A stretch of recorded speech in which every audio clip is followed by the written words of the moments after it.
So we are at a point of a sort of news cycle where nothing is happening, but everything is about to happen. And it's really hard to talk about anything before it actually happens. So on the reality show later, we'll cover a bunch of news stories that might happen soon, and we'll just sort of bring it in. But today on the daily objective, we'll cover sort of an older thing that might still have some relevancy today. People might know there was a new show released on Netflix called Zero Day. In the main role is Robert De Niro, and it talks about basically some sort of cyber attack, some sort of big thing targeting America and sort of threatening to shut down everything. I haven't yet watched it, just from the sort of information I've seen. And It's called Zero Day. So today we have Alex today who works in, can you remind me, is it cybersecurity specifically or? Threat intelligence. And she's gonna join us today to talk not about the show, Mhm. maybe some other time, but sort of something that reminded us of this. So, Mhm. Alex, welcome to the Daily Objective. Yeah, what are your thoughts? Well, first of all, what is Zero Day? Maybe we can start with this Okay, because. fine. All right. So I just want to say, first of all, that I'm a civilian, and the kind of the conversation that we're having today is definitely going to be about kind of hearsay. I'm not trying to transfer any tactics or techniques onto anybody here. I'm going to talk about stuff that's open source. Okay. So a zero-day threat, right, is a vulnerability inside a piece of software. Okay. Like imagine your WhatsApp, right? You're constantly getting updates on your WhatsApp, right? Like, you got to update this, you got to update that. And, of course, you're getting like system upgrades, right? Like feature upgrades that they're releasing to you. But in addition to that, you also have little holes um, inside of like WhatsApp, for example, that are unknown to WhatsApp. Okay. And those holes, right, which allow you to maybe penetrate into WhatsApp and exploit it, right? Those are what we call zero days. Okay. And, being kind of crude about it, right? And, some zero-day threats are on critical infrastructure. And I would say sort of the quintessential zero day is Stuxnet. So when I saw this kind of movie being advertised, I was really taken back, to tell you the truth, to that particular kind of event in time. So all right, so back at the kind of the final days, I would say, of the Bush administration, the, there's also conflicting realities about this, right? There's conflicting kind of stories. So if you believe the American version, it's that Israel was pestering and harassing and would not leave America alone. And they said, we want to attack Iran, we want to attack Iran. And America finally said, okay, whatever.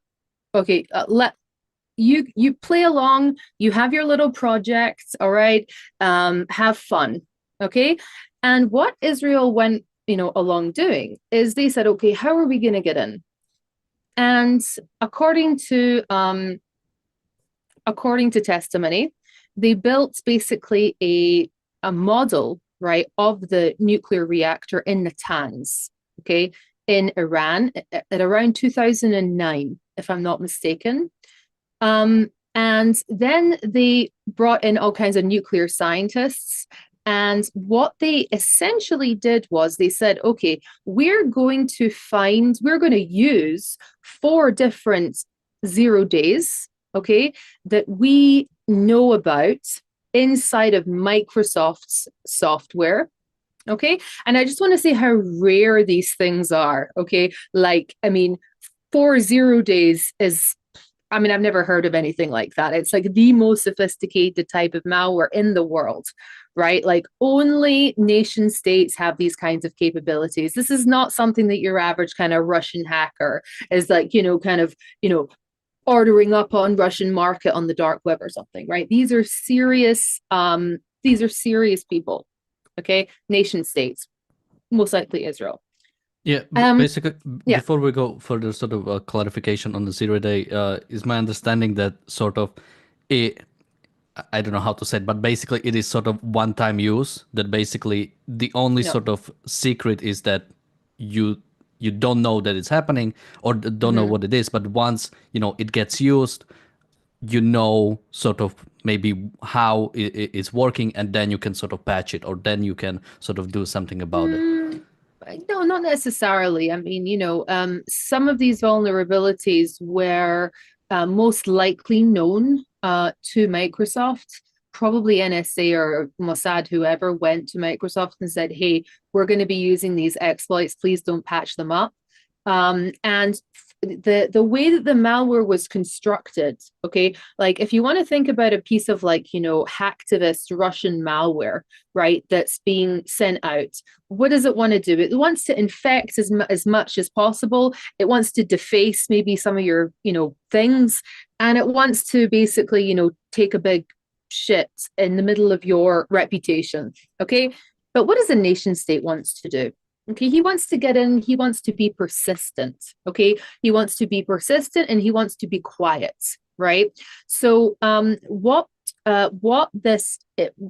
we call sort of your initial penetration, right? Your initial access, okay, that was through these 4 0 day exploits. And these set off almost like a chain of events. Now, I'm not a nuclear scientist, so you'll have to forgive me if I don't get all the facts right. But one of these programs was actually connected to the spinning of the centrifuges. Okay. And it was a known Siemens system. And they sort of just spun it a little bit incorrectly so that the Iranians really wouldn't know about it for 2 years. And it was discovered by mistake by a Bella, and it spread, by the way, okay, to a whole bunch of other systems. However, unlike a regular cyber attack, whereby you want to infect as much as possible, cause as much damage, you're a criminal, you're a baddie, you want to get your name out there. This was almost like a silent, and it wasn't deadly to any other systems. It sort of just was a persistent threat, not even a threat, okay, inside of a persistent threat, right, inside of these Microsoft systems, but it didn't harm anything. So this led people to believe, okay, this type of malware was developed by a democracy, okay, because whenever like China sends out a piece of, has a piece of malicious malware that they kind of send out into the world, they don't care where it goes. It can spread, it can destroy every hard drive in North America. They don't care. Okay. But the United States, they want to get what they want to get done. They want to get in, they want to get out. So that's the type of thing. That's the type of malware.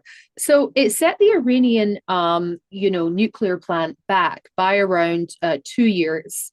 But what it actually did, if you want to think about it, right, is it set off a chain of events, which then, kind of forced Israel into, I would say, a cyber arms race, right, against Iran.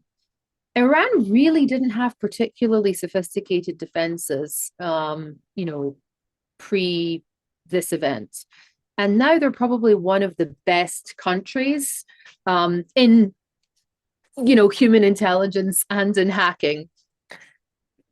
And you would kind of, I don't want to see it from their perspective, right? Because this was a massive adversary, and I would say that setting them back by 2 years was a maybe a good thing. I really don't know, because it was at the end of it, it was all part of Obama's strategy of containment, right? And yeah, I mean, I can also go on about how that entire thing came out.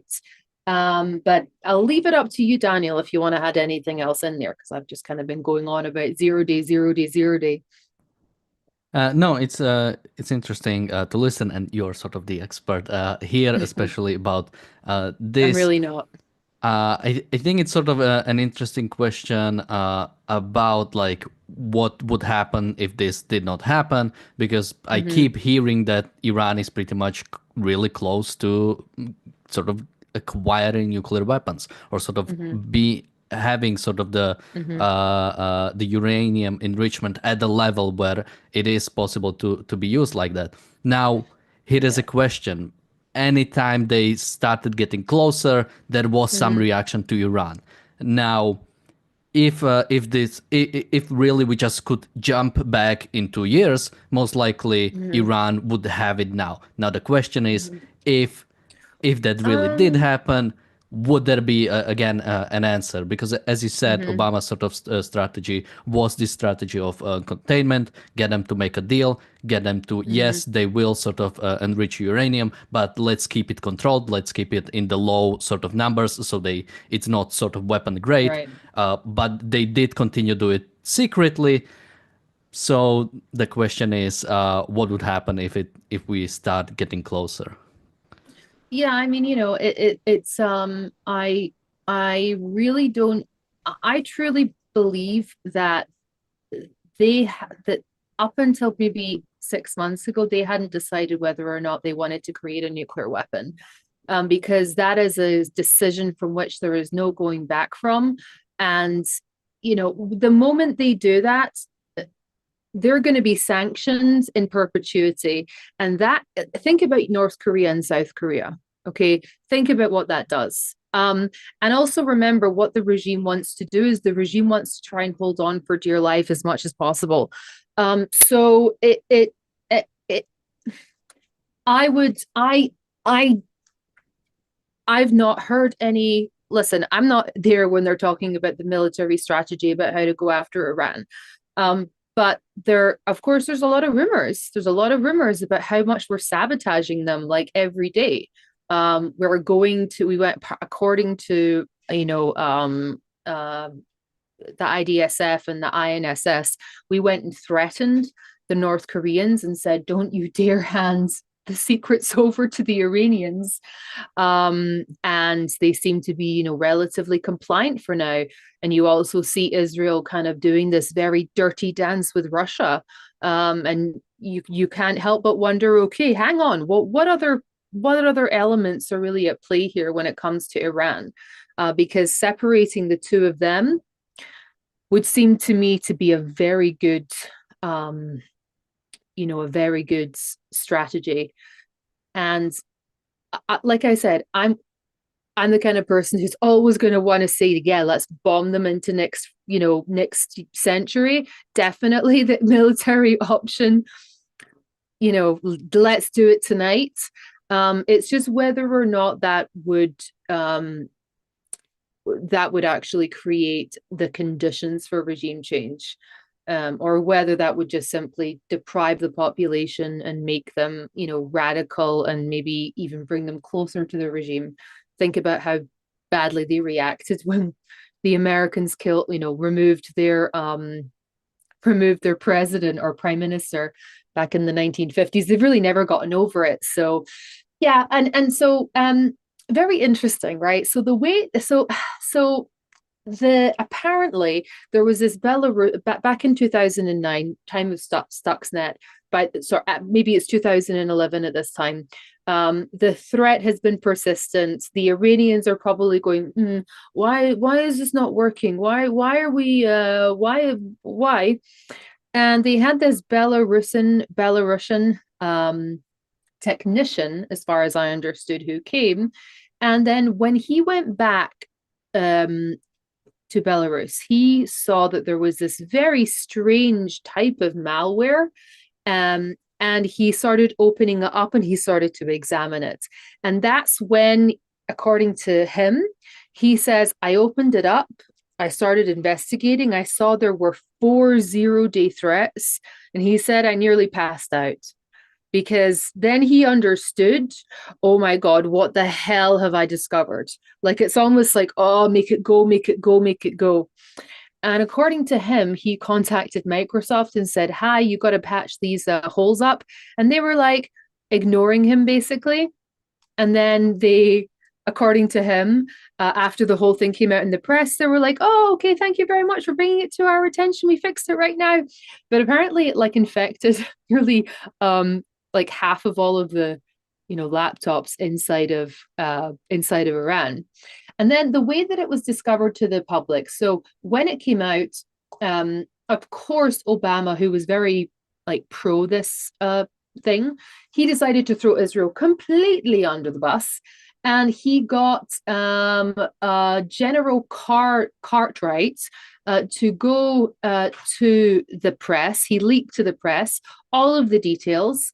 And it was this kind of horrible, like, the Israelis bullied me and I didn't want to do it. And we were against it. And the meany weeny Israelis, they just bullied and bullied. And he wrote a whole book on it, right? And then he ended up being indicted for well, basically treason. I mean, I don't know exactly what the transgression was, but yeah, providing false testimony in 2012 to FBI agents, right? And Obama pardoned him. Okay. I mean, egregious, very, very egregious. I mean, this is on the level of like the most secret kind of thing. And you're like, hey, New York Times, here, come and get the scoop. And it was handled in such unprofessional way. And it really was the moment, I think, that from a cyber perspective, the United States went one way and Israel went another. Because then you see the United States is kind of a very, I would say, like, it's a kind of a big lion, whereas Israel is a real, like, it's a real snake. Okay. Like, and it's also, Israel's going to go right there. Israel's going to take the big risks, whereas the Americans are very risk averse. Um, and it's led to a lot of problems, I would say, between, and there's massive discussions. There's massive discussions that go on every day in the INSS, in the American Enterprise Institute, okay, and in FDD, the come on, Freedom for the Defense of Democracies, right? Another think tank that I recommend. But yeah, everyone's still talking about it. Half say it was great, and half say it was a complete catastrophe. So there's no, I mean, from my opinion, there's no one really in between. Either you go one or the other. I have a question on that, but first we have a few super chats. Also, I'm surprised how many IT sort of people we have in the chat. IT. Everybody has everybody's commenting. We have a super chat from Bull Moose. Thank you so much. He says, "I dealt with WannaCry 0-day SIT in a 100K person company back when it hit." Is a WannaCry some sort of Mm-hmm. 0-day? Want to say something about it? Well, Just so if you shortly. go, yeah, so if you go to, there's all different types of, there's all basically all different types of gangs, all different types of groups. I can't really remember what this particular, okay, yeah, yeah. So that was a particular ransomware attack. So it's not connected to a 0-day or anything. Like a 0-day is a different type of, it's a different, well, I mean, a ransomware attack is a whole event, right? Whereas a 0-day is like an exploitation that you would use to do some kind of attack, but it's really like a ransomware is more like criminal.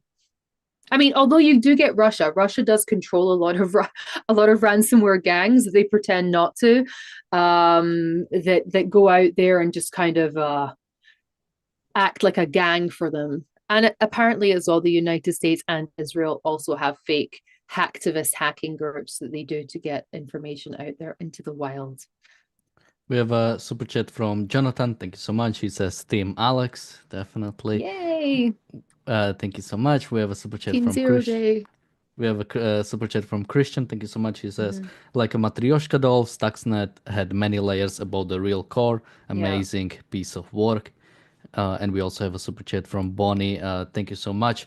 Um, so yeah, a little bit before you mentioned it's either people either say this was amazing, this was incredible, or Hmm. this was I'm trying to remember the words you have used, Catastrophe. Yeah. catastrophe. In what way would this be considered a catastrophe, or basically why would some people think that? Okay, so I mean, if you want to think about how much this cost to execute, people say it was around $1 billion. Okay, they had to produce the whole Natanz facility. They had to, I mean, it was a tremendous amount of work, right? And then if you really think about what exactly was the Reward or benefits, the long-term benefit of it, I mean, it is a little bit difficult for me to truly kind of they slowed it down by 2 years. Okay. And what they did instead was they actually turned Iran into this kind of feckless, useless enemy, into like really professional.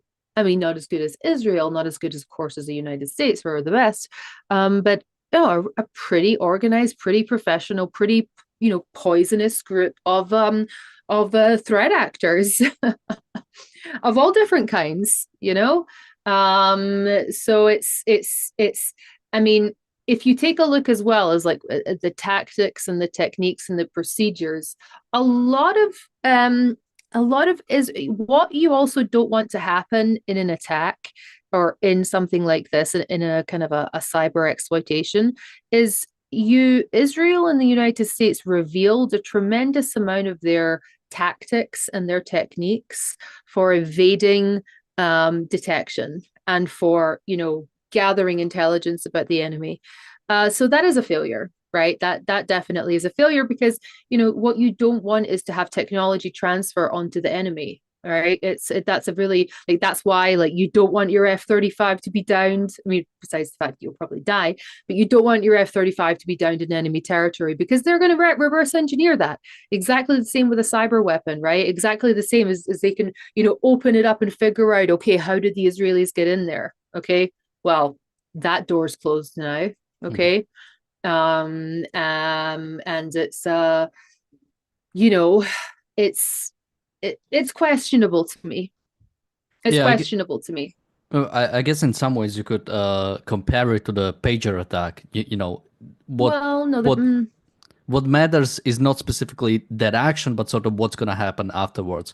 Now, mm-hmm, after the pager attack, there was an increased aggression from Israel on mm-hmm, Hezbollah, and it managed pretty well to almost get rid of all of Hezbollah, mm-hmm, but not necessarily. So mm-hmm. in that way, that you could say was very well used sort of that preparation, that operation. Yeah, If pager attack happened and afterwards nothing happened and you just had this sort of one attack, then it would be okay, great, this was incredible, but you didn't really make anything out of it. And it sort of seems similar. It's like, yeah, yeah, this did happen, we did delay it, but now Iran is close and nothing happened mm-hmm, in the meantime. And as you said, now they are much more capable when it comes to sort of cybersecurity or cyber defense mm-hmm, from other nations. mm-hmm. I think it was in the video you Yeah, said that apparently they have like the second biggest. I don't know if p amount of people, or I don't remember, but basically, yeah, they are pretty good they're when really it good. comes to, Yeah, I yeah. mean, they're very good, and they also act like Iranians. They also like the techniques of a Russian and the techniques of an Iranian. It's totally not the same thing. I mean, the Russians are really good at social engineering, and they're really good at they're really good at influence operations, as we can see. I just want to say something to Bilmus.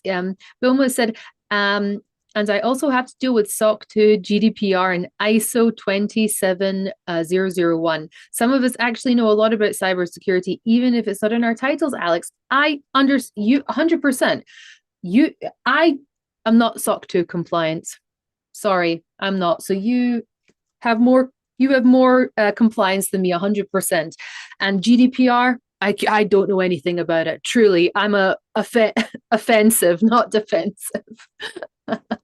Yeah, for the most part. So sorry if I poo-pooed you. Not at all. I'm poo-pooing myself. Uh, I understand criminality. So we have just a few more minutes, so we'll go to reality show in a bit. But Alex, any last thoughts on this topic you'd like to share?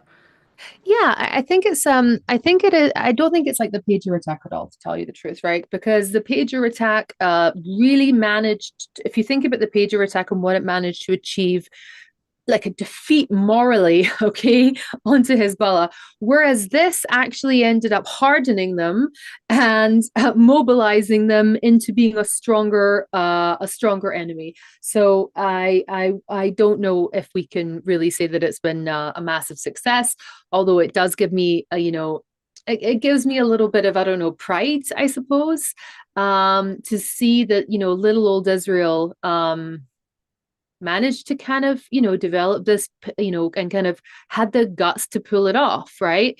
And I think it's really, obviously it's really just kind of typical, really, of Obama to just get some, lackey general of his to go and leak it to the, New York Times and then said, I didn't know anything about it. It's like, sorry, but yeah, definitely not. Um, I don't buy it. I don't like it. I don't want to hear it. I think it's disgusting. Don't have, yeah. I mean, for me, that kind of is like the quintessential story, really, that you have to know about Obama. Okay.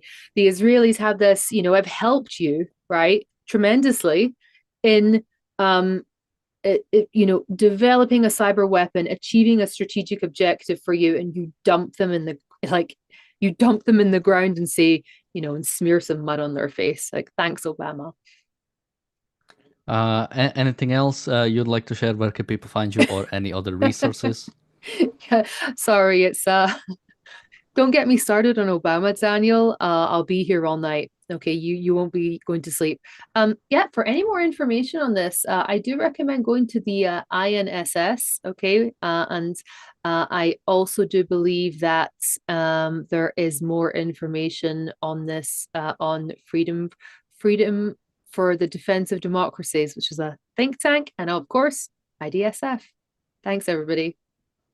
Thank you, Alex, for joining me today. As I've said, we have the reality show coming up. I should have had the link ready. The link is going to be for that in the chat in just a second. You can join us there in just about a couple of minutes. Again, thank you, Alex, for joining me. Thank you, everybody, for watching, and we'll see you in a bit. Bye bye. Bye.